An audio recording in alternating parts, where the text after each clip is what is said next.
भगवान ने कपोलों पर शंख का स्पर्श कराया और ध्रुव जी ने जाग करके कहा, योऽन्तः प्रविश्य मम वाचमिमां प्रसुप्तां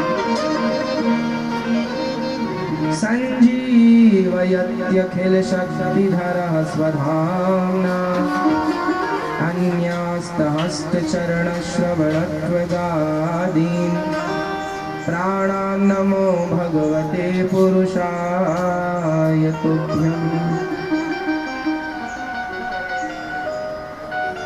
मेरे अंतःकरण में आप बस जाइए, अंतःकरण में समा जाइए प्रभु।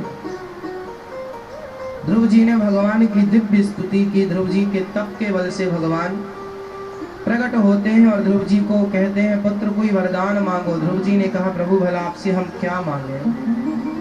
आप देना चाहते हैं तो हमें बस अपना दर्शन देते रहिए। भगवान ने कहा, तुमने राज्य की कामना से तप किया, जाओ हम तुम्हें अखंड राज्य देते हैं। 36,000 वर्षों का भगवान ने ध्रुव जी को अखंड राज्य दिया।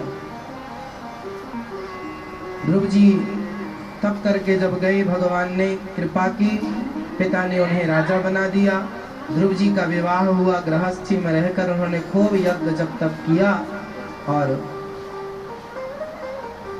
उनके भाई को यक्षों ने मारा तो ध्रुव जी ने यक्षों को मारा। कुबेर जी ने, मनु जी ने उन्हें समझाया और वो समझ गए। इससे कुबेर जी ने प्रसन्न होकर उन्हें भक्ति का वरदान दिया।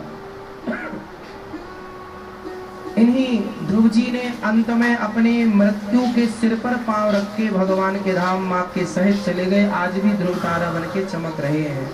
बोलिए ध्रुव जी महाराज की।